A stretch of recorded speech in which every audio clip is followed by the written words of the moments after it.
our Green Futures sessions. We've got some amazing guests here today. You'll have noticed that I am not Natalie Bennett.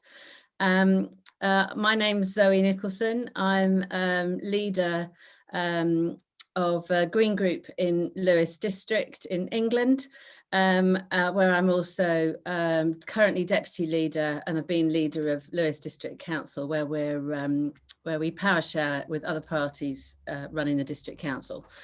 So I've got it's really lovely to see you all here, all 154 of you. Thank you so much for saying hello and where you're from in the chat. It's really lovely to see lots and lots of people. We've got some amazing guests today. And the purpose of the conversation is really about the electoral potential that there is for Greens in Wales, both in terms of the Senedd and also in local elections. But we've got special guests, Claire Bailey, who's the leader of, there's Claire, leader of the Northern Ireland Green Party, and also a member of the Northern Ireland Assembly. Where Greens have been elected since 2007, isn't it, Claire? Since you guys were first elected. And then we've got Amelia Womack, who lots of you will know. She's deputy leader, 3 times elected deputy leader of the Green Party of England and Wales. And she's also lead candidate for the Southwest East region and constituency candidate for the constituency of Newport West for the Senedd. And we have Anthony Slaughter, who some of you will also know is leader of the Green Party in Wales, and is also lead candidate for South Wales Central Region and the constituency candidate for the Vale of Glamorgan. So I'm going to, the kind of format for today is, this evening is a little bit, we're going to try and make this as informal as possible and try to engage you all as much as possible. I'm going to ask our lovely guests to introduce themselves a bit in a minute and talk about, you know, what excites them about the prospects both in Ireland but also in Wales. And then we're going to have a bit of a conversation, and there'll be an opportunity for you to use the Peggy tells me it's really important that we use the Q&A function in rather than chat, because it makes it easier for Peggy and I to then be able to pick up questions that you might have, and we'll try and answer them as we go through. So shall we start with some introductions? Claire, do you want to introduce yourself? Hello, good afternoon. It's not good evening now, isn't it? I just want to say hello to everybody. It's absolutely just delightful, really, to be with you. We haven't had much contact between, I suppose, ourselves in Northern Ireland and you guys in Wales. So I'm just absolutely delighted that you invited me, and thank you so much for that. And I see in the comments there's Declan, who's saying that he's in Yorkshire, but heading back to Northern Ireland soon. Well, in my house tonight, we have my daughter who's here in Northern Ireland heading back to Yorkshire in the morning. So apologies, there's cross-cutting going on and bags being packed behind me. But listen, yeah, the Greens in Northern Ireland, we had our first electoral breakthrough back in 2007. And that was with Brian Wilson, who was first elected to the Northern Ireland Assembly, and that was in the North Down constituency. We had Brian there for a while. I wasn't even a member of the party back then, if I have to be really truthful. But I suppose at that time, I would have been a bit of a sporadic voter. Northern Ireland's a bit contentious sometimes with politics and supporting political parties. And since the Good Friday Agreement established political institutions for us, is really where I started paying a bit more attention to politics in general. But I don't know how much you want me to go into sort of storytelling now, or giving you the detail. Well, yeah, let's thank you so much for that, Claire, and it's really lovely to have you here. Let's come back to some of your stories in a bit. Anthony, do you want to introduce yourself? Hi, thanks. Yes, thanks, Zoe, and really great to have you all here. Really looking forward to a really good discussion and hearing about the difference that elected Greens have made in Northern Ireland. As it says on the screen, I'm currently leader of Wales Green Party. It's been elected in 2018. I did previously serve 2 terms as deputy of Wales Green Party. Probably been, thinking about it this morning, I've been an active campaigning member of the Green Party just under 10 years now. And looking back at my diary, it's quite frightening to think in those 9 years, I stood for election at different levels 9 times. This will be my 9th election campaign. I got into this, I won't go into too much detail now, but I got into this from a community level. I was quite heavily involved at the community level with sort of transition town type activities in the town where I live, and things like planting community orchards, sustainable local food projects, the 20's Plenty campaign that many of you will be familiar with, clean air campaigns, and all that stuff which is so valuable. There'll be so many people in this room who are engaged at that level. But it really made me aware of the need for political change as well as that grassroots community activity, which is what encouraged me to first stand my first elections for local authority in 2012. And it's that need to combine those two energies, that energy of people who want to make change in their community and that desire to see real change in the political systems. And that's kind of why I'm so excited by this Senedd election, where we have a very real opportunity of getting Greens elected on the regional list, which will make all the difference, having those Green voices in the room, taking the devolution, taking Welsh government, taking Welsh politics to another level with having those important Green voices in the room. And Zoe's already touched on earlier, and we'll talk on a bit more later as well. It's not just getting those first Greens into the Senedd.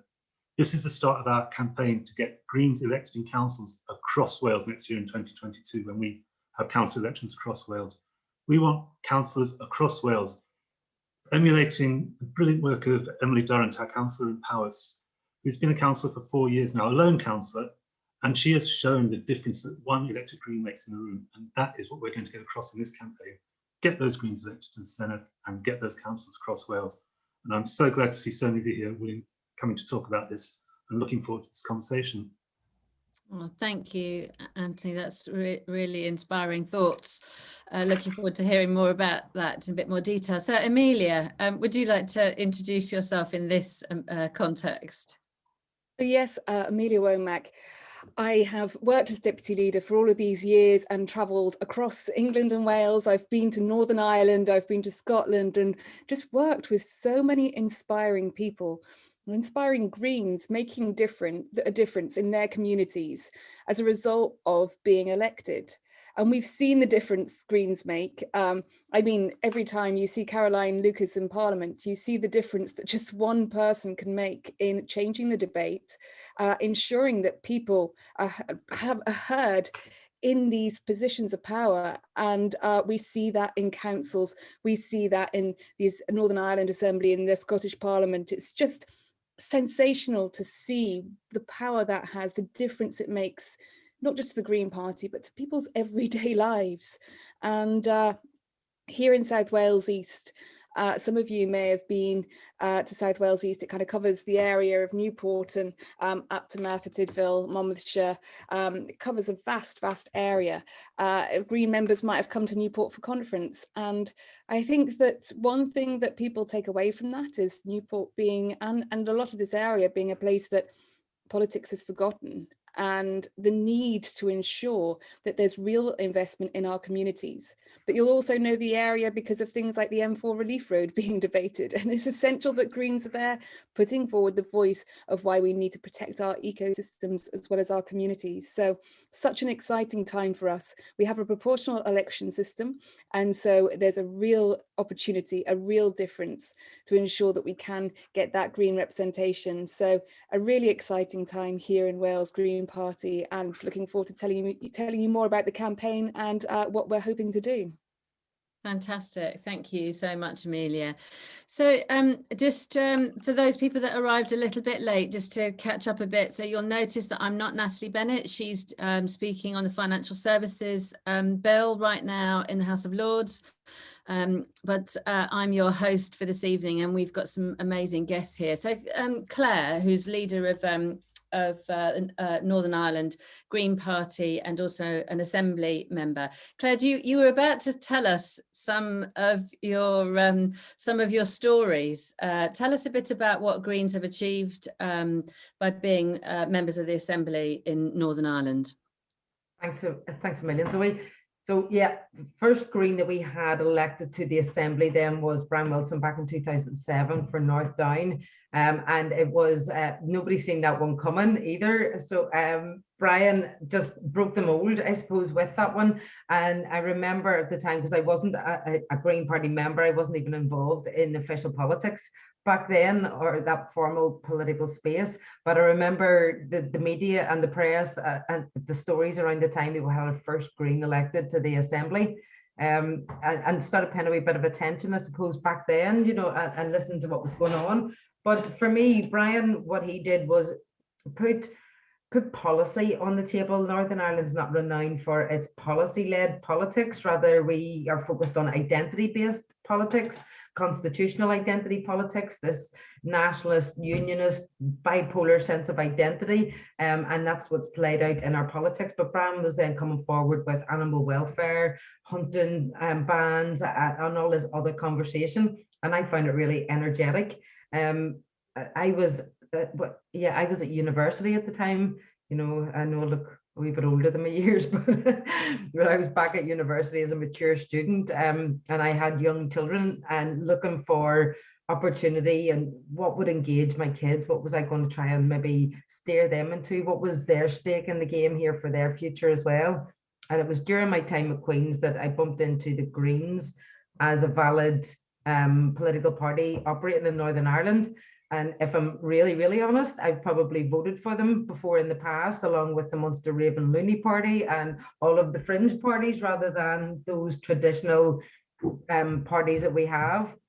And it was during the 2010 general election that I got really involved. We had Adam McGibbon, some of you might have heard of him.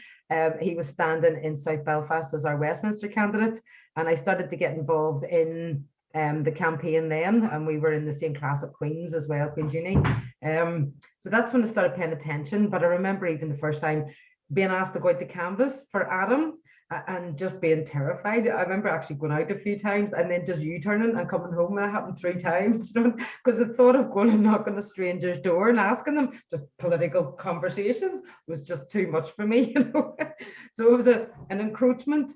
But next year, the 2011, we had our next Assembly elections, and that's when Stephen Agnew was elected. So Brian didn't rerun as a candidate, and Stephen had been working with Brian. So he ran as the candidate to hopefully hold the seat, and he did so spectacularly, which was absolutely great. So I did get involved in that campaign, and by that stage, I was actually a candidate myself, and I'd stood as the candidate in South Belfast. But for me at the time, it was more like a tick box exercise, you know, one of those bucket list things, tick off before you die. But the response that I got from being the candidate, and the reception that I got, and the help that I got, and the support that came around me from various sectors, from the community and voluntary sector, the women's sector in particular as well, was just phenomenal. And people encouraging me, including the party itself, to please stick with it and run again. And I noticed that Anthony said there that this will be your 9th election. You know, and it does take that. It takes that repeated. People need to have that trust and that faith in you sometimes as well. And I often think that people who get elected on their first go, sometimes you get a bit, you know, you need to work at it now even harder, but the rest of us have. But having Stephen in the Assembly was a game changer for us. So Stephen was elected from 2011 for the mandate until 2016. And Stephen was pretty phenomenal. He was a sole MLA for the Greens, a sole voice again, and he came at it with gusto and so much credibility. And if anybody is unfamiliar about how we still operate in Northern Ireland, what we have is the Assembly, which at the minute has 90 MLAs. And in that Assembly, then we have an executive. At the minute, our executive would be 9 ministerial seats. Back then, it would have been 11. Those ministers act in silo. So for example, the Minister for Education doesn't have to communicate with communities, doesn't have to communicate with health, doesn't communicate with any of the others. They all just run their own department. And there's obvious fault lines in that. And it's also a 5-party power sharing executive, which means, so we are required still under the institution that once we're elected, we have to designate ourselves either nationalist or unionist. And that's so if you put anything else, the machine does not compute, you know. So Stephen, I can't remember, I think he put European down when he was first elected. When I was first elected, I put myself down as feminist. Rachel, who we have now, put herself down as an eco warrior, you know, but the system does not compute these. So we're automatically designated as others. And we've got this whole othering thing, which is a whole other conversation we'll not go into now. So Stephen, on his own, then didn't fit this binary sense of how we view politics in Northern Ireland.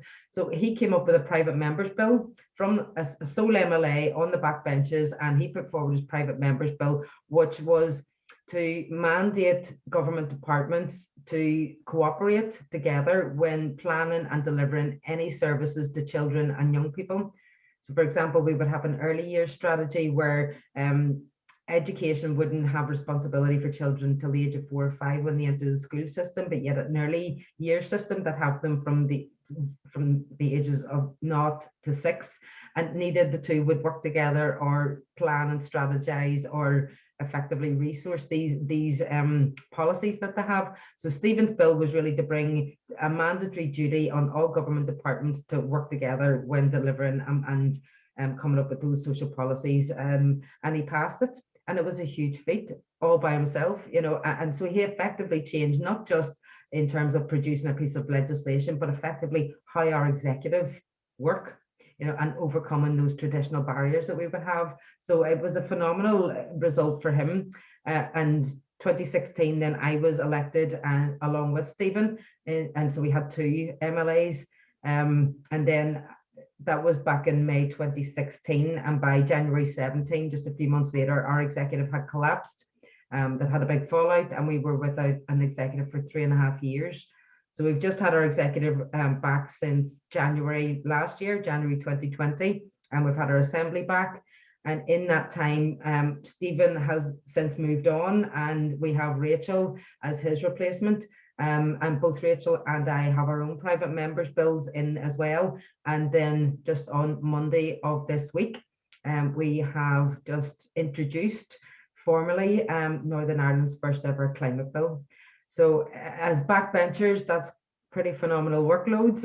But again, picking up on what we said already, specifically by Amelia, simply by being present and bringing a whole new perspective and being there in the room changes conversations, and we have this capacity to do that, and I think that it's one of the most powerful things I've ever experienced in my days.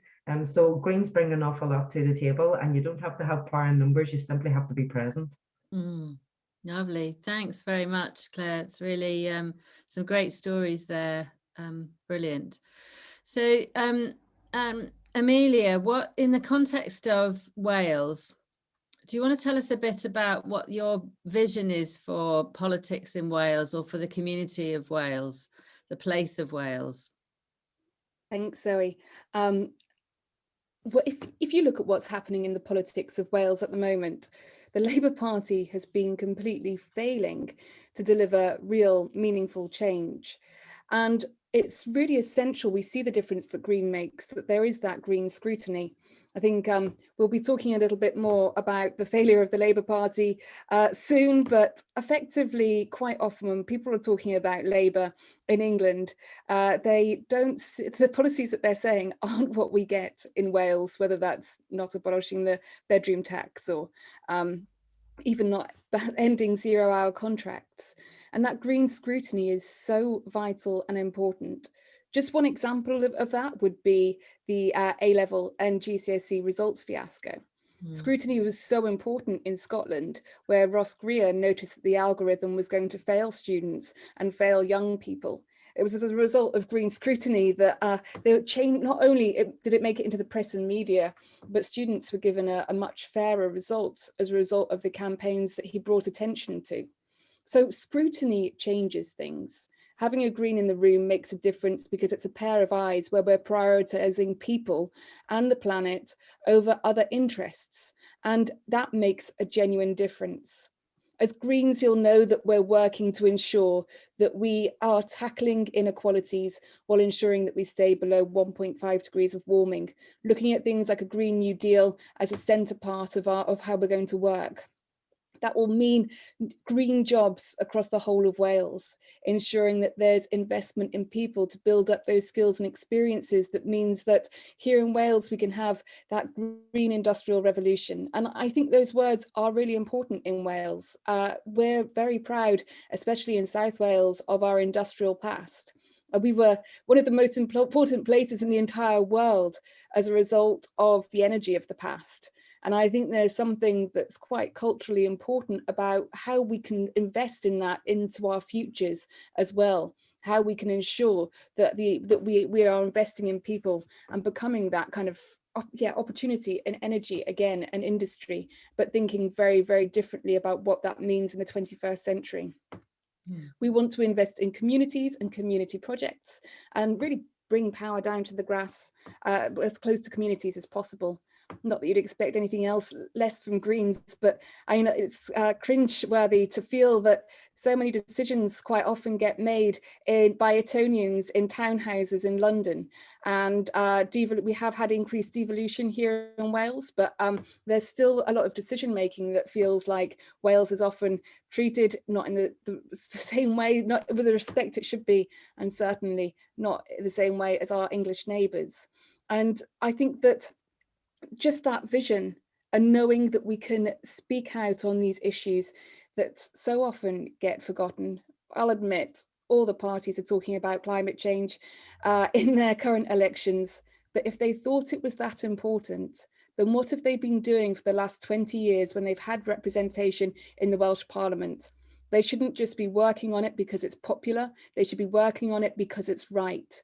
And that will be the difference that Greens make for equality, for the environment, and to ensure that we're not allowing the failure of politics to hurt our community across the country.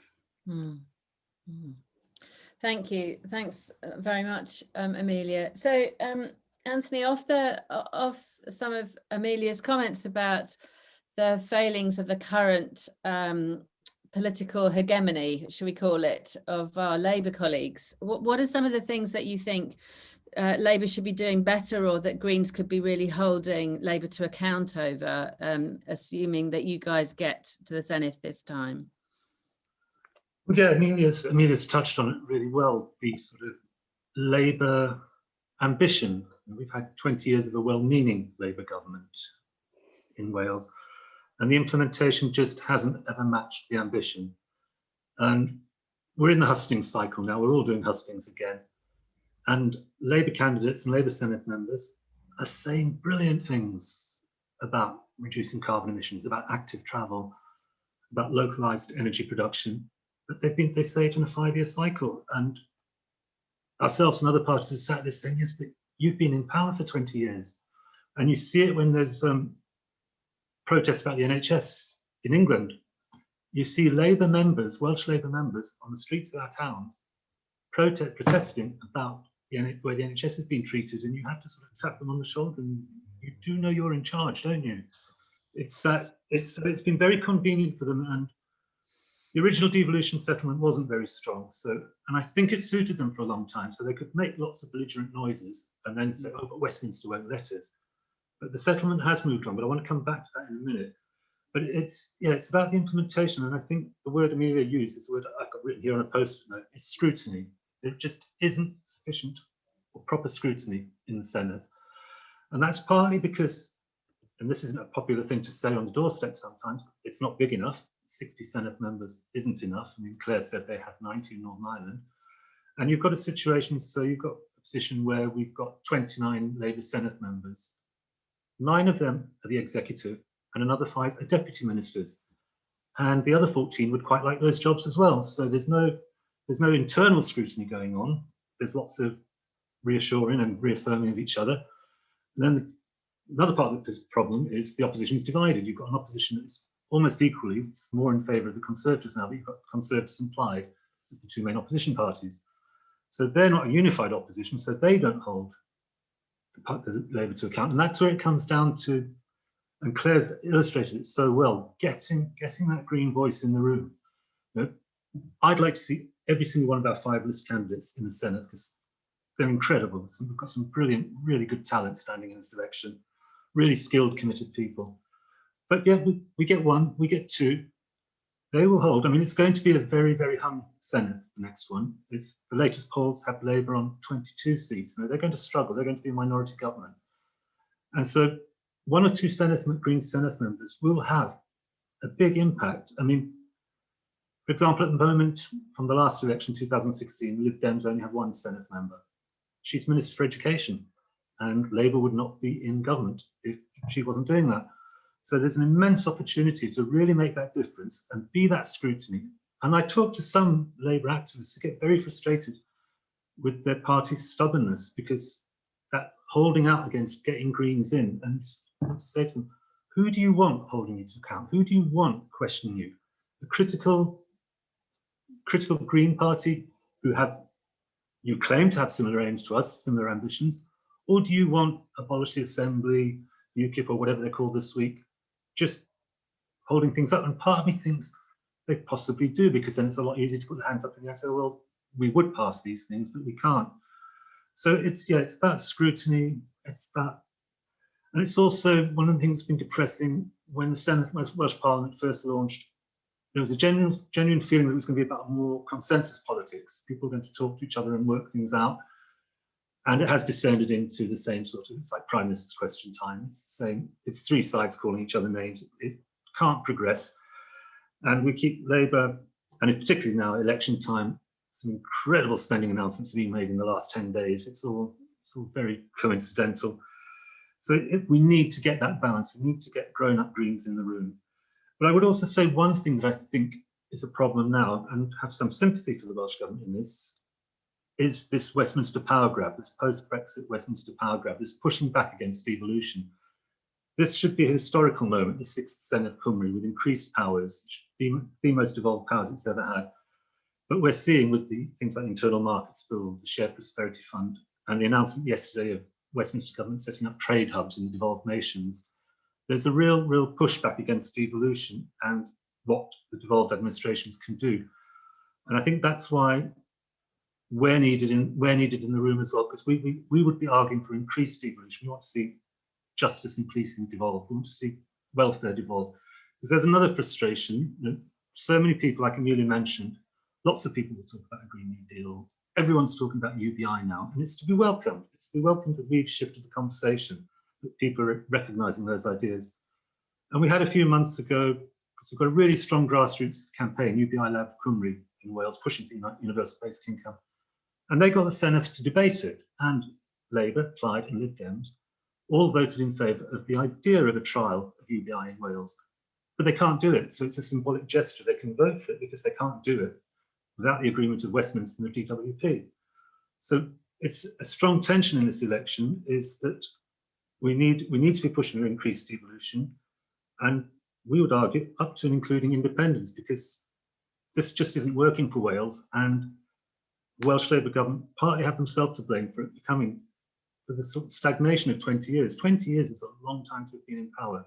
So that dynamic really needs to shift, and it just keeps going back to why we have to be in the room. Thanks. Thanks, Anthony. So a number of people are in the chat and in the questions have got some questions about this issue about consensus politics. So all of these elections are based on a version of proportional representation, aren't they? And as Greens, we like to think that proportional representation kind of gives us both. It feels fairer, but also changes the nature of politics itself. And I'm curious, Claire, about your experience, given that there is, it's constitutionally or institutional power sharing. How does the way in which the electoral system does it affect how politics is done in Northern Ireland, or is Northern Ireland a special case? I mean, obviously Northern Ireland's very special. But... well recognised, Zoe. Yes, proportional representation, STV vote is absolutely critical, and it was written into the framework of the Good Friday Agreement for our elections going forward, and that was done purposefully to make sure that there was as much inclusion from across the political spectrum as possible. So at our assembly level, every constituency, so I'm elected in South Belfast, but we would have at the minute 5 MLAs elected in South Belfast. So the PR system, the STV that we do have, absolutely is critical in maintaining the potential for what would be smaller parties or sort of more politically marginalized voices getting elected, and that was a deliberate decision that was made way back in 1998, but it's critical to us being elected as well. So we used to have 6 MLAs per constituency, and that was reduced to 5 back in 2017, I think was the first election that we had with the reduction of numbers. It's crucial, but not only is it crucial, but there's a huge program of education that needs to go behind showing people the power of their vote and how to sort of capitalize on maximizing the impact of their vote. So a lot of people would still, so the only vote that we would have that would still be a first past the post would be the Westminster elections. Everything else operates on PR, STV, and you go down the ballot paper according to how many candidates there are, and you rank them all in preference. Most people still have the notion of you vote number 1 for your favorite or for who you want to be elected the most, without taking into the context that it's a multi-seat election, and that applies even at our local council elections as well. When you break it down into the DEAs, they are multi-seat as well. So when I was first starting to campaign and canvass, we had an awful lot of conversations with people on the doors to try and encourage them to lend us your number 1, you know, because we would get trying to still break through as, oh, you're the Green Party, but how are you relevant to local politics? Because our politics is still understood in this nationalist unionist binary, and where do you fit and how are you relevant? So a lot of the conversations would have been trying to explain that system. You know, look, if you do like the thought of us, it's not that you're knocking somebody else out, you're including us as well, you know, and you're electing 5 this time around. So if you would like to have a green voice along with the others, then consider lending us your number 1. And how that works is, if we get your number 1 and we don't get elected, we don't have enough number 1s to keep us in the race, then what happens is your vote transfers to your number 2 as a full vote. It loses none of its power, and it will transfer over to your number 2 candidate. And people don't realize this. And then if I am elected, then that number 2 vote carries over to your number 2 candidate, but in a lesser value. So it won't be 1 whole vote, it'll be a percentage of a vote, but they will still get your vote. And so the more numbers and the more options that you put down on your vote, the more democratic the system is, because it keeps your vote alive. And I think it's one of the most amazing things when being in the count centre. So when they're opening the boxes and we're all doing our tallies, but to watch that 1 vote pass through and stay in the game right to the very, very end. And there's no such thing as a wasted vote. There's just none in Northern Ireland. Every number, every vote, every ballot counts. And we had elections in 2017, and that's when I was re-elected as an MLA. And I remember we went right down to the wire on that one, and it was down to, you know, I think it was 122 transfers on the 11th count, you know, before I was deemed elected.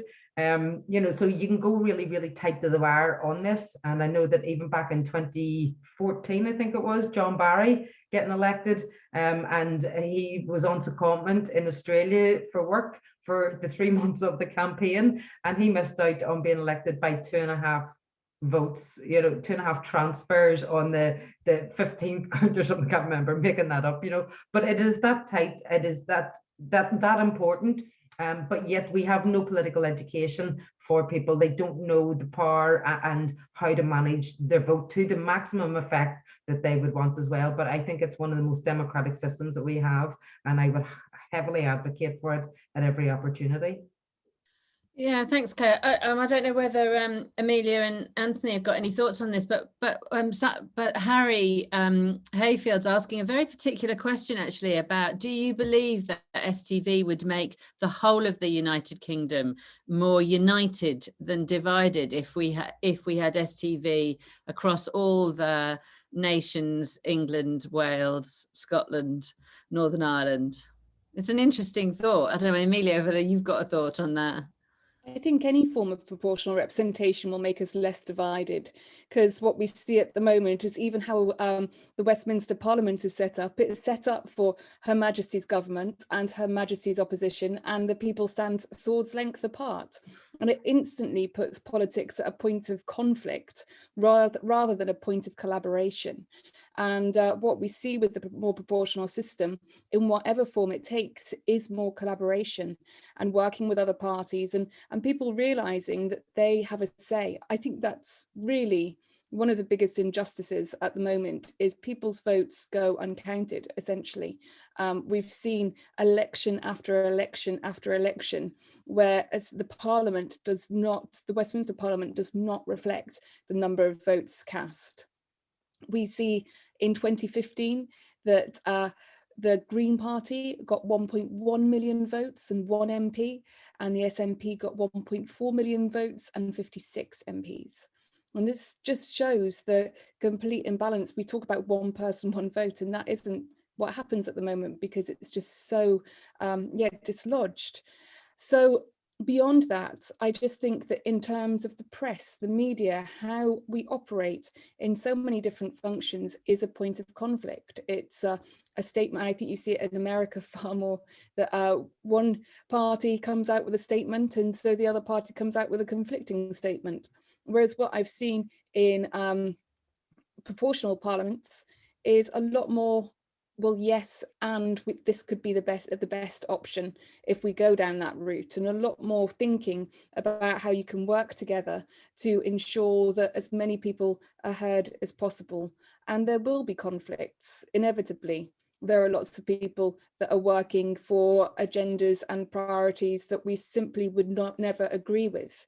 But ensuring that we are properly, again, scrutinizing that, but putting our vision forward and working with people towards that same vision is just so vital and important, as well as people feeling like when they go to elect someone, that democracy does actually work for them, and that they feel like when they cast their vote that it's something meaningful, rather than at the moment, even if you look where I am in Wales, if you vote anything other than Labour, then you haven't had anything Labour for decades upon decades. And it's just, I mean, the diversity of the party standing here is quite clear. People have mentioned Plaid Cymru as well. And I think that ensuring that people feel represented by democracy is so vital and important, as well as changing the narrative we have that politics should be about conflict and not collaboration. Yeah, thanks very much. That's very thought-provoking. So I've got there's sort of different directions we could take this conversation in. So I've got some questions which are about policy, things that people in the room care about, that want to know about in a Welsh context. And then we've got some questions about the more constitutional issues. Where do people want to go? How do you want to move forward? What feels like? Yeah, Anthony. I'll just quickly say one more thing on fair votes before we move on. Because, yeah, Harry makes a really good point. If we'd had a fairer voting system for the last few decades, you wouldn't have been in a position where the First Minister of Wales is saying the United Kingdom is over. You wouldn't have all those tensions because everyone's voice would have counted. But we've got an interesting situation in Wales now, in that in the new legislation, local authorities do have the option of STV for future council elections. It's not that clear-cut. It would take a good 2 terms to come into effect. But local authorities in Wales now have the discretion to use STV for their local authority elections. And time after time, again, we go back to Welsh Labour, you'll have these discussions and they'll go, oh yes, first past the post is terrible, first past the post is so unfair, we've got to fix it. And something people in Wales need to remember now, need to say to Welsh Labour politicians is, well, you can. If you really believe first past the post is broken, let's start changing it for some of those big councils in Wales. And that's when we'll see whether they've actually got the political will to make that change that's needed. I just wanted to emphasise that because there is that window of opportunity in Wales, and we do have that element of proportionality in the regional lists, which is still slightly skewed. I mean, the cynical would argue the whole system was designed 20 odd years ago to make sure that Labour never lost power, and it's worked quite well up until now. But we have got that element of proportionality. But I'm just very envious hearing Claire talk about the Northern Irish elections. It must just make such a difference to stand in a fair election. Yeah. I just even maybe just add a wee bit to that before moving on. I mean, the Westminster elections, and you see the huge difference in who gets elected and what type of support they have, you know, in terms of political parties in Northern Ireland when it comes to the Westminster election. And what the mantra here is, for Westminster, people vote for somebody they don't want in order to keep somebody else that they don't want out, you know, and they end up electing somebody that they never wanted anyway, you know. And it's that system of power blocks, and that's what the first past the post upholds. So there is that sort of real understanding that is, well, maybe I'm just being a bit biased because it's what we do at the doors, but you know, this PR STV system that we have is wholly, it's democratic and it's there for a reason, and I think that everybody should have it. I think it's what a modern democratic electoral system looks like. But back in 2014, when we were going for our council elections in South Belfast, this is just our constituency experience. So we had a candidate standing in every district electoral area in the constituency, and we thought, being Greens, we're going to be very democratic and give everybody their place and their space and equal time in leaflets and money spent, and door knocking happened. We're just a small team. And what happened at that election was we went to the count, and while everybody got a bit of the vote in Botanic, which was the DA that I was the candidate in, we had a big surge of votes and we narrowly missed out being elected. And what we had was, by being so democratic internally, was giving everybody the time, the space and the resource, and we ended up with no electoral returns. So we learned a lot from that ourselves. And from there, what we did was develop this target to win internal strategy for ourselves. And it's about really doing the number crunching and keeping this campaign going all the time, but it's targeting a seat, and, you know, not just for an election campaign, but for the whole time behind that as well. And we kept doing that. So we learned in that 2014 experience. 2015 was a Westminster election, so we're back to the first past the post, but it was important to be seen there because you're building up that trust with the electorate, and you have to keep giving them the option to vote Green and allow them to do that and let them stay with you. And then what we had in 2016 was we got the return in the Assembly election, and that's when I was elected. The next election after that was in 2017. That was an emergency election after our executive collapsed, and I retained the seat. But the big shift that we've seen there was in 2019. We'll come back to the local election, comparing that to the 2014 one. And in the ward, or the area that I was standing, it was a different candidate, Anya, and she actually topped the poll this time in that seat. You know, and nobody's seen that one coming either. So it was a huge news story, but we ended up with 3 seats in our constituency at local election area just by sticking to this target to win. And it can be really brutal because when you're in, you know, when you have really good candidates and when you have excellent talent and people coming through the party, and you just want to be really, really great to everybody, but you have to be strategically thinking about how you're going to manage this one, because we're a political party. We're in this to win seats and be there at the table in the formal political arena, and you have to work out the strategy to get there. So there's a huge amount of learning about how to use this PR, this STV, and it's not a magic wand on its own, because you need the strategy behind it, but you need to be really strict in order to start making those breakthroughs and retaining the seats once you get there.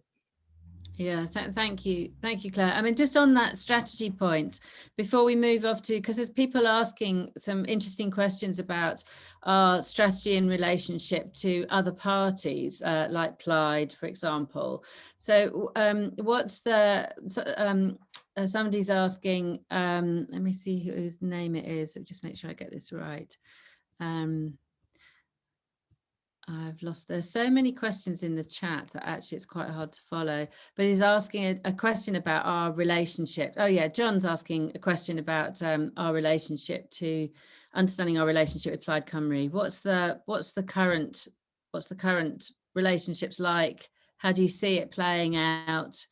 Anthony, Amelia, assuming that we break through into the Senedd this time, or equally into local government in 2 years' time. It's a strange relationship. I mean, at a local level, local campaigners, local activists, local councillors, there's a lot of really goodwill, there's a lot of working together. It's probably the same in councils and communities in England and Northern Ireland. We're often campaigning on the same issues, but Plaid have presented themselves for a long time as the Green Party of Wales, where their policies don't always add up to, they're really bad on river pollution, they're bad on nuclear, they're bad on so many things. They're stuck in the old agenda of growth and jobs, and that will always ultimately decide their decisions. They're also a fluctuating. They're not Plaid now, aren't the Plaid of Leanne Wood. When they deposed Leanne Wood and put Adam in place as leader, it was a strange moment. I mean, I was saying to people, this is a really good moment for Wales Green Party, but a really bad moment for Welsh politics. They've lost a really effective person, someone who was doing really good stuff. But it's helped differentiate that we're not quite the same party. They're going in a very centrist direction. It's a bit like the relationship between Labour and the Greens on some English councils, I'd imagine. As you get closer to elections, we're on the same side, but we can win and you can't. So come on, all together, get us in, and we'll help. And goes through cycles. There's times when they're really keen to talk, when they're our best friends, and we're going to talk. That's disappeared. Good 12 months ago. It's they're going through a very, very strange moment at the moment. Adam Price is declaring that anything short of him being First Minister is a failure for Plaid in this election. He's having a bit of a Joe Swinson moment. I'm going to be next First Minister. Nothing else matters. And it's alienating a lot of people. And we also have different relationships in different parts of Wales. Rural Plaid is very different from metropolitan Plaid in South Wales. And that's where Leanne's power base was, in Cardiff, in Swansea, in Newport, the young university goers. Whereas they've still got their very traditional members up in rural areas. So it's one of those things, as Greens will always say, we will always listen. If people want to talk to us, we'll always listen. But over the last few years, we've got very, very cynical and very wary, because what always happens, the conversations people want to have with us is about us standing aside to help them get in to do the things that, we know you want to do these things, we want to do these things as well. They're a good counterbalance in the Senedd, but they're not the true Green scrutiny that we'd be. And I think, again, we've talked a lot about how our scrutiny would help shift a Labour government. I think it would also probably shift Plaid's direction. And what's been interesting in the last few months as well, because Plaid, to use that old cliche, park their tanks on our lawn quite often. They took the Green talk, they're the Green Party of Wales. And since our conference last autumn, when our members decided that Green Party policy in Wales was that we would support independence, there's been a real surge of interest from people who like that idea, but really don't like the idea of voting for Plaid. And so I think that's made them a bit standoffish to us now as well, because suddenly we're on what they perceive as their territory. It's a shame, and it goes back to what Amelia said about consensus. In a fair voting system, we'd be there, there'd be Labour members, Green members, Plaid members, even Lib Dem members, working out the best way to move forward the best policies for Wales. Compromise, discussion, rather than this, what I said earlier, we're seeing an increasingly polarised, we've got ex-Plaid members forming their own party and going off on a very Trumpian angle. It's all getting very, and then we've got the Abolish the Assembly Party playing the anti-establishment card. It's Welsh politics going in a very unhealthy way, unhealthy direction. So to answer to answer the question about the relationships with Clyde, I think at a local level, and when we've got councils across Wales, we'll see some good work together on issues where we share the same vision. In terms of electoral politics, I think that's just really on the back burner for a long time now. And when I talked about things like this with Scottish Greens as well, I think you don't have those talks. You don't even contemplate this until we've got Senedd members. The other parties are only going to take us seriously if we're a threat to them. Until that stage, we'll be the people that they keep asking to stand aside. And we can't afford to stand aside. Wales can't afford us to stand aside. We've got to get in that room. Yeah, Amelia, go ahead. Just to add to that as well, it's if we had someone from the Scottish Greens here, I'm sure that they'd say that they're working with quite a similar situation with the SNP as the Nationalist Party that would be comparison to our relationship with Plaid. You know, should Adam Price be First Minister? But what Scottish Greens would say is, yes, they might be better than what you have in Westminster or elsewhere, but still need to be held to account and scrutinised because there are so many actions and failures of the SNP. So with Scottish Greens being elected, they were, well, first of all, in the SNP administration, they proved themselves to be tough negotiators during the budget talks. And then they've done work to secure an annual grant for young carers.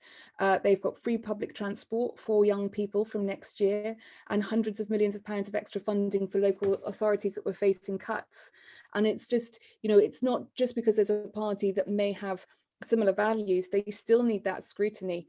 They still need to be shown how scrutiny works from the left and ensure that their policies really do work for communities. So I think that it's really important that we highlight, in this case, we highlight our differences. We might have similarities, but even with Plaid, as Anthony said, there are lots of environmental, lots of social differences. And as they move to the centre, it's important to have a party like the Greens to ensure that this voice that represents people, that ensures that we are working towards, to ensure that we don't go above 1.5 degrees of warming. It's just really essential that we're there. Yeah, thank you, Claire. I'm curious about what's the way that this kind of question works for you in Northern Ireland, in working alongside, say, Sinn Féin or other parties. How does that play, and what's the learning, do you think, that that our Welsh leaders can make? Well, I'm not going to say that the Welsh Greens supporting independence put us under any pressure at all. But we, again, a bit more unique circumstance. So we have the Good Friday Agreement. Within the Good Friday Agreement is the settlement that it will be the people's decision. So we have always held to the Good Friday Agreement. And for us, I feel it's very different. And it goes back to where Amelia was saying there, regardless of who is in power or what the system is, you've got to be that opposition. So for the independence or the reunification or the United Kingdom discussions here, we hold firm to the Good Friday Agreement. We support and will work to uphold the Good Friday Agreement in all its parts. Having said that, Brexit has changed the landscape. Conversations are moving an awful lot. And so for me and a lot within our parties, we would have members who would be more nationalist, or others who would be unionist. And what we say is we have more in common that unites us than will ever divide us. So therefore, we are a political party where we can have these discussions and it doesn't split us because we don't have that angst with it. Because it comes down to the checks and the balances of the decision making, the policies, and where any government is driving the future forward to. So when we go into, and you mentioned Sinn Féin in particular, I've no issues dealing with Sinn Féin, DUP, UUP, SDLP, all the parties in there that we have to. And then we've got the Irish Greens who went into this three-legged wobbly government coalition arrangement as well. So when we are in this position now, we're looking to the Irish Greens who are the government and saying, but why are the Northern Ireland Greens not supporting that one? And I'm going, but to me, it's a bigger question. It's not simply, do you support independence or reunification? To me, I'm going, what does that look like? Somebody has to start putting a picture. I want to have the conversations. I want our citizens and population and civic society to be given the space to have a look at what is our future. And particularly now, we're sitting in what we're all calling the triple crisis. We've got the pandemic, we've got the economic crisis that it's bringing, and we've got the climate crisis that we haven't even begun at a political level to get our head around the impact of, although it's coming right down the rafters at us. So this is not something I feel that we should be saying a united Ireland is going to be the best way forward, because what does that mean? That, you know, that Dublin is going to simply adopt the North and all our population, our legacy, our problems that they've never helped us with before in the past, or, you know, that we're going to be stronger within the Union with the Westminster government, again, who have ignored us, who have left us, who have never interfered either. So I very often quote that we in Northern Ireland are like the orphan of the Isles, and neither London nor Dublin really invest in Northern Ireland. So if anybody wants to talk to me about a united Ireland, we're so happy to have the conversation, but we need to have the conversation, and let's not make it Brexit part 2. You know, and it comes back to your first past the post stuff again. You know, do we go for a simple 50+1 majority on a referendum, because that did nobody any favors for Brexit? And you know, nobody's going anywhere at the other end of a referendum. We all have to live together and create a sustainable future. So do I want to go into the governance system of the Irish government? Absolutely not. I think it's just exactly a mirror image of Westminster. But would I like to sit down and have a proper conversation with our citizens? Let it be a people-led conversation about how we, as an island, as a population, can see ourselves moving into the future and start to shape that. Then absolutely, I want to have that conversation, and let's see what comes from there. And I don't think that anybody's rejected that that notion, but we haven't created the space to have that one. So I personally find it really hard to hang my hat on, oh, I want to be United Ireland, or I want to be in the Union, you know, because I don't really favor either, to be honest with you. But if we're going to have the conversation, let's look to new futures. Let's look to the, you know, let's be climate resilient. Let's be sustainable. Let's look at just transitions, and let's look at how we build back better. I don't think the capacity and the alignment of crises has ever been as prevalent and urgent as it ever has been before. And now is the time to have that conversation. And I think that when you involve citizens, we'll come up with something much better. And that's what I want to see happen. Yeah, thank you very much. So Anthony and Amelia, I've got a question about the Welsh Green Party's position on independence. And Robert Hill's asking, you know, that whilst the Welsh Green Party may have picked up some Plaid votes due to the alignment on the independence issue, you know, have we actually really done the research, given that Robert's arguing that, you know, 2/3 of people in Wales simply don't want independence from England and the English or the United Kingdom's Parliament. So you know, I'm curious about your perspective on that. It's a really good point, and Claire makes some really good points as well. And I must stress, you know, as all Green parties, a grassroots democratic organisation. A member brought this to conference. I was surprised by how uncontroversial it was. I think that ties into the political atmosphere. We talked about things earlier about internal markets bill and the power grab. And I'm very keen, and we've got this growing non-party political organisation in Wales, Yes Cymru, who are towing very, very tricky line as a single issue campaign, and not getting drawn into the details, like has been asked in this question, just saying that independence would be good. That's absolutely not how I see it, or the Greens I talk to. I think the word Claire used is conversation. It would be something for the people of Wales to decide, and decide exactly what that means. And which is why the wording of the motion was, if there was a referendum, we would come down on one side. previously our policy had been that independence was a long-term aspiration for Wales, which I always found was a bit trying to please everybody without saying anything. And we get asked this question. And it's absolutely right, there isn't a pro-independence majority in Wales right now, which is why I think Plaid are playing a very silly game saying that they would have a referendum in the next 5 years if they were in power. They're absolutely walking into the Brexit trap that Claire's mentioned. And they wouldn't win that referendum, it would be very divisive, they wouldn't take people with them, and we'd end up in a worse position than we are now. And I was on one of the Sunday BBC Wales radio politics programmes a couple of weeks ago to debate the future of the Union with Nick Anthony, a Labour Senedd member, who's just put out a big paper on radical federalism. Welsh Labour are trying to square the same circle about this power grab and what's the best way forward for Wales.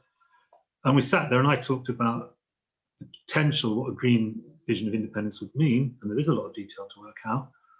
And he talked about his vision for radical federalism for the United Kingdom, and the presenter said, you're both talking about the same thing. You're both talking about taking power down to the lowest possible level, which is core green value. And so, yeah, for a long time, I stayed away from the independence word. It was irrelevant. You know, my strapline is we're an internationalist party that believes in localism.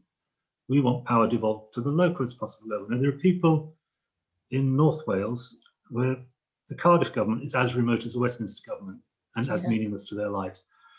So yes, we absolutely have to have a different, it's opened up a very different conversation in Wales, because we're talking about devolving power, and I hate to use the phrase taking back control as soon as we're speaking about referendum, but it's a very different, it's not a nationalist, it's not a flag waving, we've got the best rugby team in the world, it's not about historical injustices, it's about we've just been through this process of reviewing our policy documents and drafting a manifesto for this election.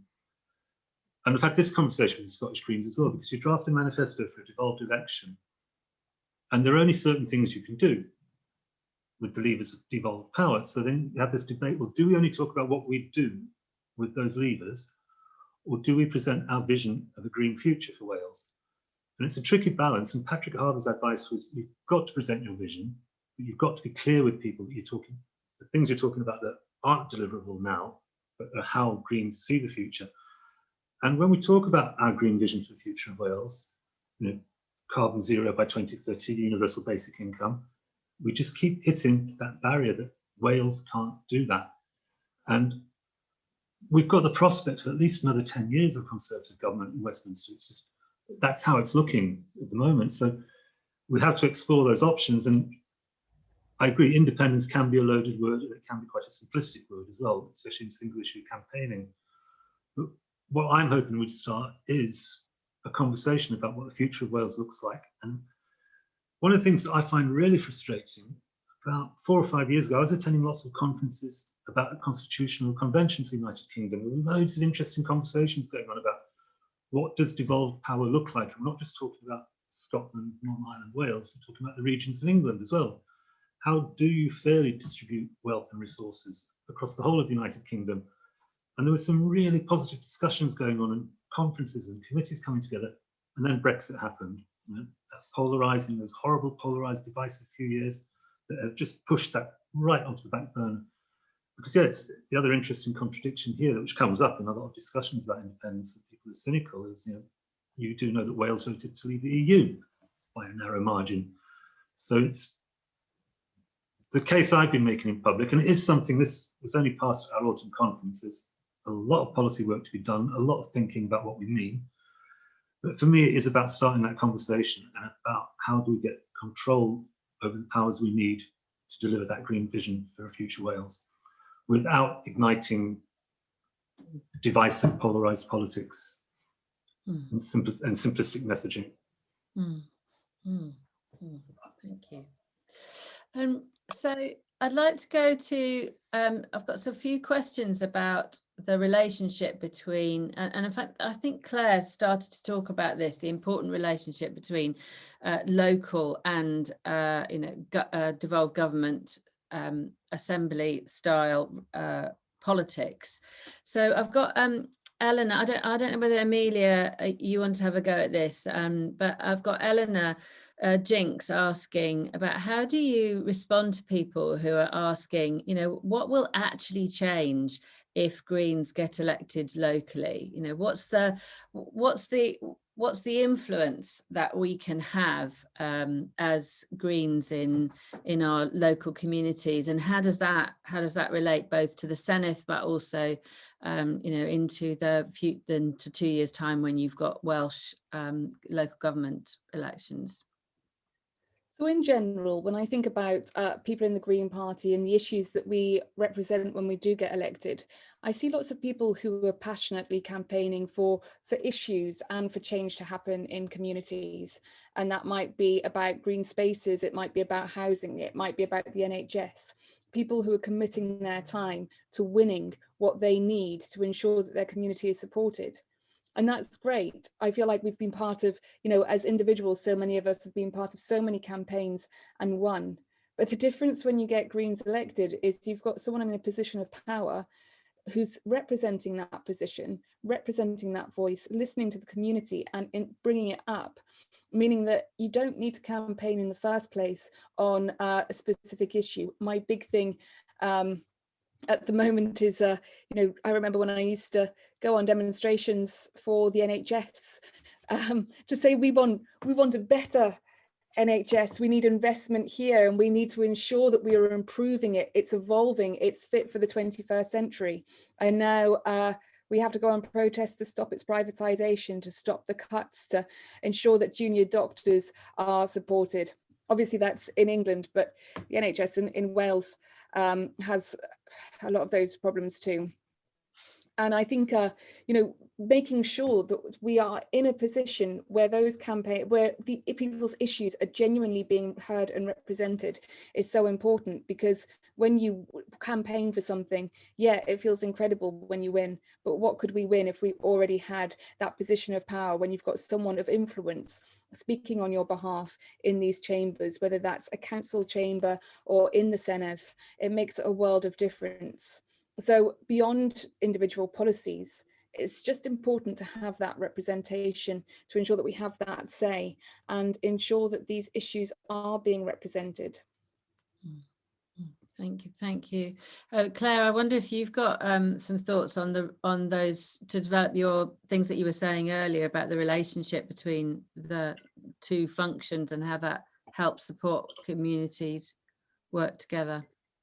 With the two functions?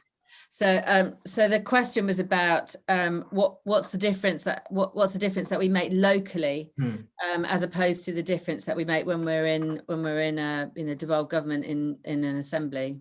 Well, I don't think that there is a massive difference, certainly for us anyway. I suppose we in Northern Ireland, we are a small population on a small geographic land space. You know, we're a population of 1.8 million. I would argue that we're over-governed, in all honesty. You know, so being an elected MLA doesn't take me away from the community that I am born, bred, and still living in. You know, that my children went to the same school as I did. Everybody knows the door, you know, that they can knock, that's my house, they can call in, I can go to the pub and have a pint, I get more constituency work done in there, you know. So I'm not separated from, you know, it's not like being an MP where you rarely have access.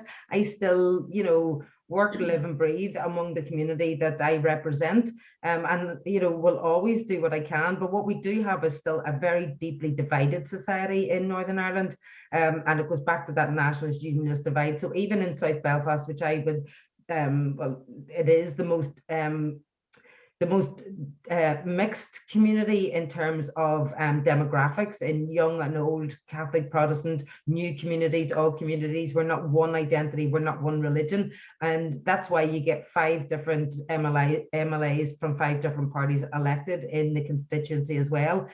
But that doesn't keep me away from, you know, traditionally what would be seen as loyalist or Republican areas within the constituency either. And you see that in our electoral results as well. We get support from right across the board, you know, and we go in and remember the Scottish Greens coming over and campaigning with us during the 2016 campaign. And we went into what would be known as a real hard, very, very working class, deprived, loyalist community, but we get a great reception in there, you know, and we go in and knock doors and have the chats, because these, you know, people are people, they're just real people, you know, and I mean, you go in and just speak to them as real people. Their concerns are just as much everybody else's concerns. They're concerned about their housing, their health, their education, lack of employment, you know, their kids can't get jobs and they're dropping out of schools with no qualifications and no future to be seen for them. These are the concerns, you know, and to me, they are green concerns. And when you speak to people as human beings rather than political entities, then you start to make those connections, and that goes right to the heart of what I believe to be green politics. It's grassroots democracy, it's people-led decision making, and I would like to hope, I mean, I would be heartbroken if ever anybody thought that in elected office, because of that binary sense of identity, they felt they could never come near us, which they might do with other political parties, because that's just not the case. So that's the extra reason that I believe that the Greens have the power to overcome and transcend this traditional divide that we do have. You know, we've had a peace process for over 20 years now. I would argue that it's not been a peace process, it's been a political process, and it has actually institutionalized sectarian divides in Northern Ireland, and it's really laid that bare.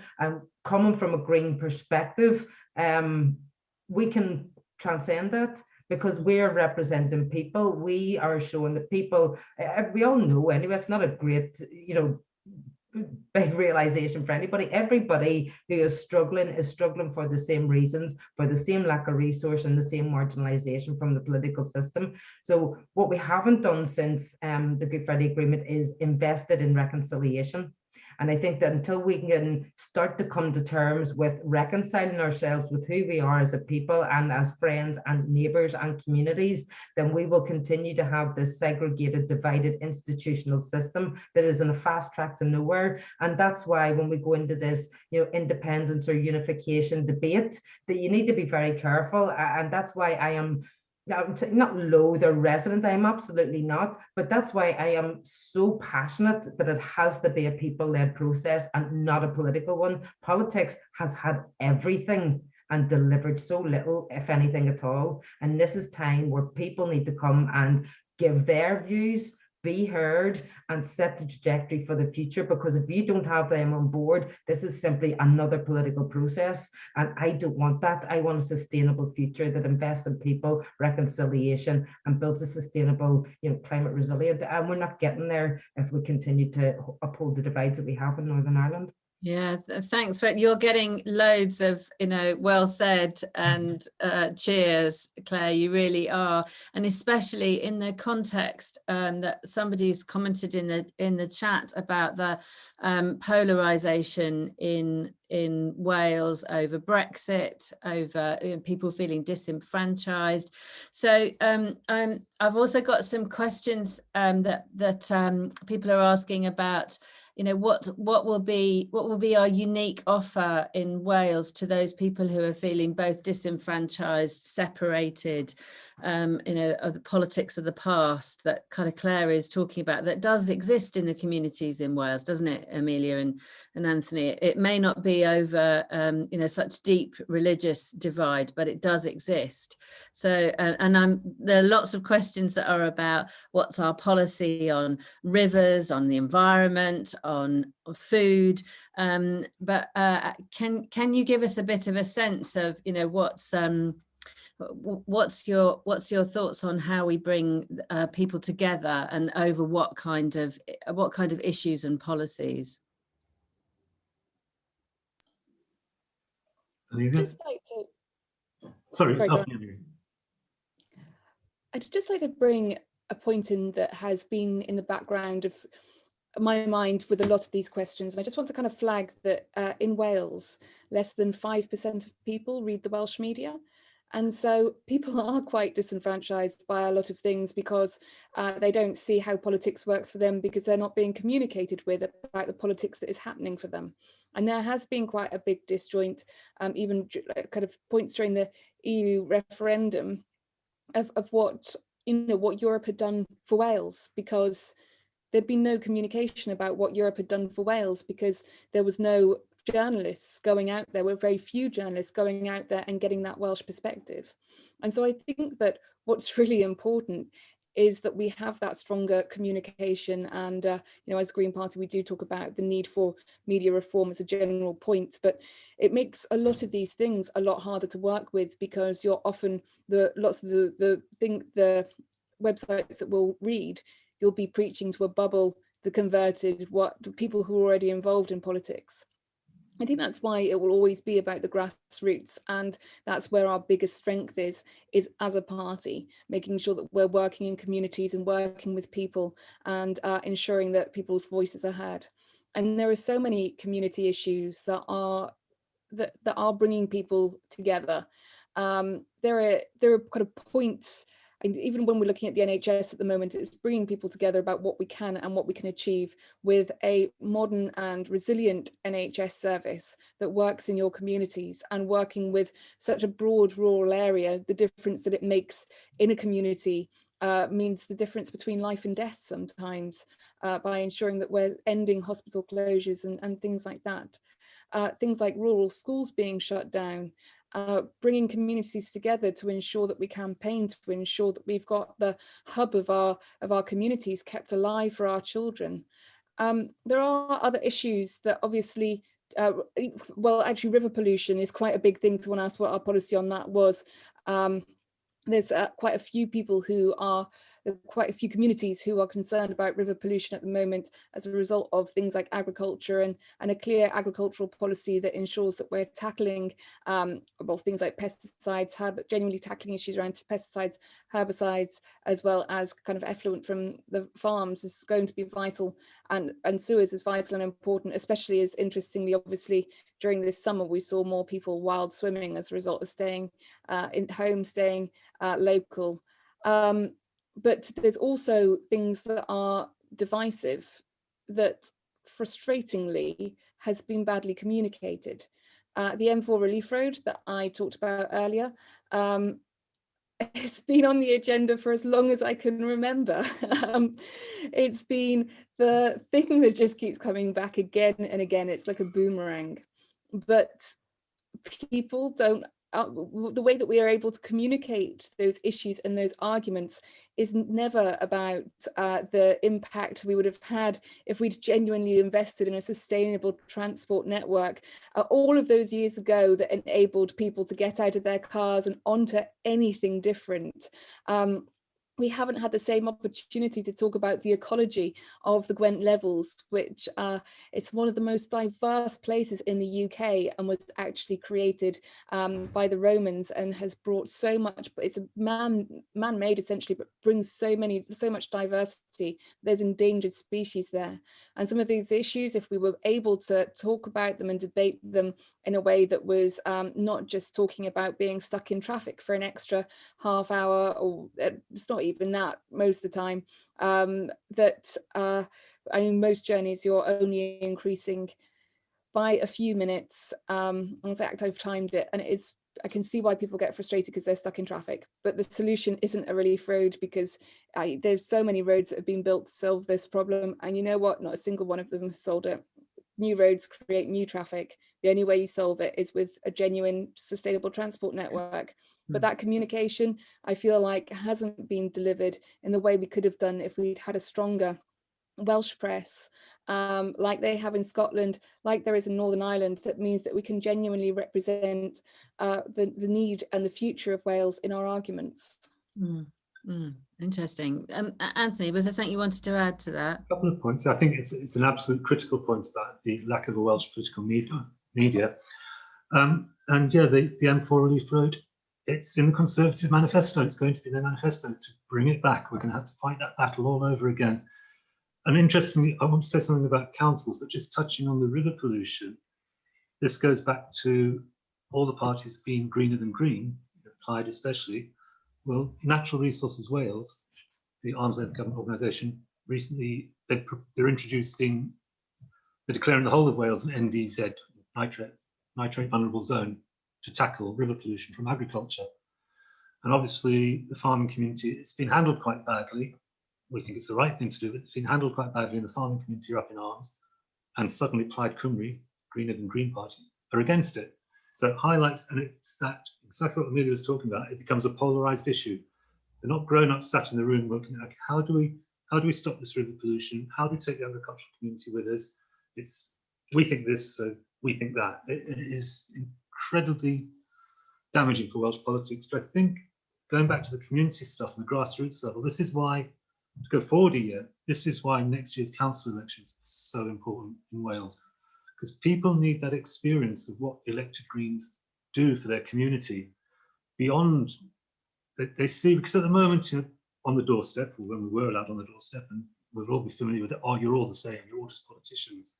But when you've got Green councils in your community working so hard across party political lines, not being partisan, getting things done for their community, making people's lives better, getting better housing, getting better jobs, that breaches that credibility gap. Then they want Greens elected at every level.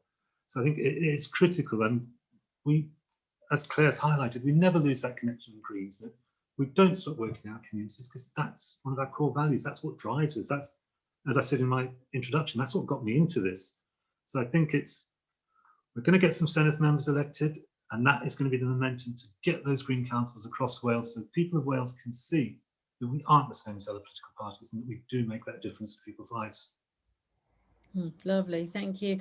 So we've got a few minutes left before we end this session, and I think I've got a rather perfect question that you might all want to reflect on, that Tim Eggins has put in the Q&A section, because it really speaks to this thing that Anthony raised earlier on about us Greens, we're, internationalists and localists, that we hold both as being possible. And so Tim's asking, he's making the comment that, of course, in Greens are gaining in countries all around the world, and in particular in Europe.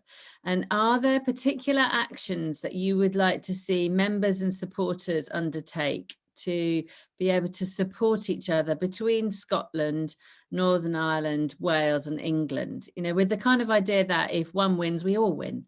So maybe we could kind of finish with your reflections on that, and anything else that you feel like it needs to be said to complete this session.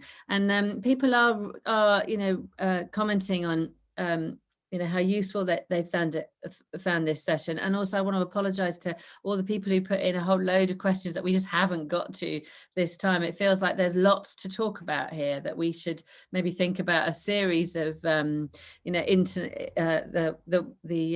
devolved nations, or England, Wales, Scotland, Northern Ireland coming together. And I'm really sorry that our Scottish colleagues couldn't make this time, but we will get them back in a future session. So back to the question of, are there actions that you would like to see members undertake to support each other between Scotland, Northern Ireland, Wales and England?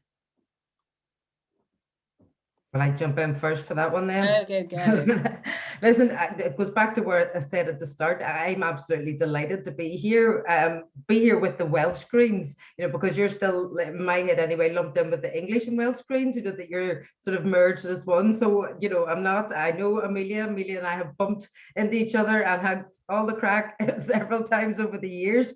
But this is, the first time that I've engaged with yourselves as the Welsh Green Party, and I'm really, really thrilled. There's been a lot of connection with us in Northern Ireland and the Scottish Greens in particular. And that was just simply reaching out to each other, and the offer to help over election campaigns, for example. And, I know that a lot of our members and myself, we've been to Scotland for various conferences or events, and we'd always hook up.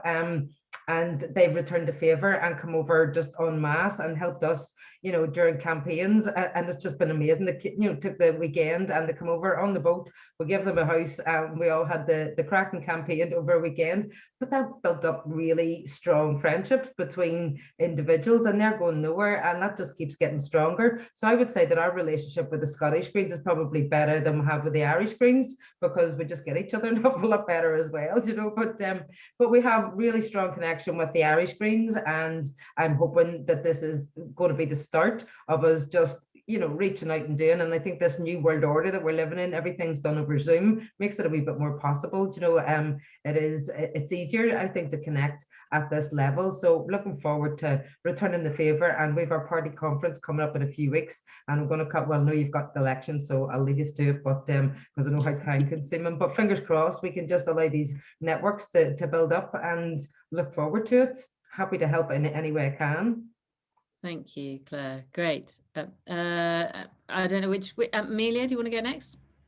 Yeah, I do think it's so powerful when we work together like this. And I know coming to your conference in Belfast, Claire, it's just being able to share knowledge and information from the ground and inspire what we can achieve somewhere, well, within our campaigns here as well. So it's really powerful, interesting, inspiring and informative to be doing this kind of work.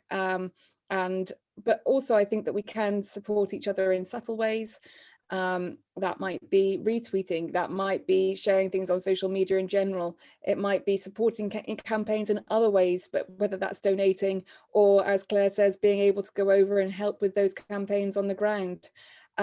We all can do our bit, we can all support each other, and I certainly think that you know, lots of, for example, just one example, something that I find really inspiring about Claire's work has been on women's reproductive rights. And I think that, you know, the fact that women don't have access to abortions here in the UK is just horrific. I can't find words for it. That the woman's right to choose has been completely stumped as a result of well, I know this could be a whole session on its own, but work like that is relevant across the UK to amplify that message so that people know the struggle of women within our own country, and keep looking out for those powerful messages and those powerful points that need amplification, because they are so essential to different communities and so essential for people's rights in this case as well. But yeah, keep supporting on social media in any way you can. Obviously donate, that helps us in campaigns like ours in Wales. That enables us to deliver more leaflets, which is at the moment is important now more than ever, because we've not been able to do the canvassing that was part of our plan and strategy, and would have made a world of difference about what we could achieve. But we're going to make up that difference with leaflets. So every leaflet will make a difference right now. So please do get involved with that as well.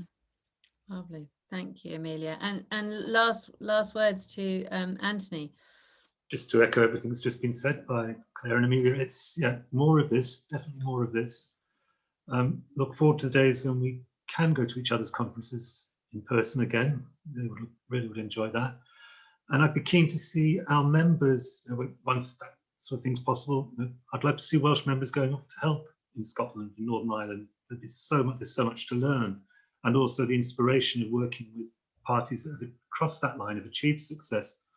So definitely more, and I think it's interesting Claire talks about the Welsh Green Party. I do feel that we've, not getting into the knotty issue of the Green Party in England and Wales, we'll leave that to the online detractors, but Wales Green Party as a party has matured in the last 4 or 5 years, I think, and is getting a stronger, more unique voice, and events like this really reaffirm that and strengthen it. So definitely more of this, and as Amelia said, amplifying each other, supporting each other. Because one of the things I talk to people, especially when we get onto these issues that are possibly divisive, remind people that if you're a member of Wales Green Party, you're not just a member of GPW, you're a member of the European Greens, you're a member of the Global Greens. We are a big, unique family, and the more we can work together and support each other, the better it's going to be for everyone. And just a shameless plug, just to echo what Amelia said, if you can donate to our campaign, we can win this one, and we are going to win next year. Any help you can give us would be greatly appreciated and will help us cross that line. Thank you. That's not a shameless plug, that's a call to action, and that's what we're here for. So yeah, brilliant. Thank you so very, very much.